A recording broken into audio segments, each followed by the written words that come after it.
অনুগ্রহপূর্বক শপথ পাঠ করানোর জন্য মহামান্য রাষ্ট্রপতিকে বিনীত অনুরোধ জানাচ্ছি। বিসমিল্লাহির রহমানির রহিম। প্রধান উপদেষ্টার শপথ। আমি মোহাম্মদ ইউনূস সশ্রদ্ধ চিত্তে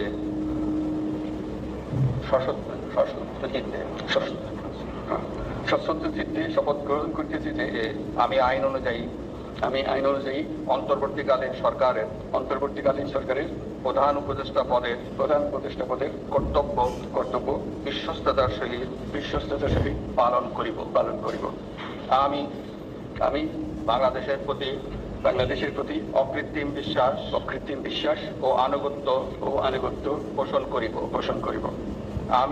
আমি সংবিধানের রক্ষণ, সমর্থন ও নিরাপত্তা বিধান করিব।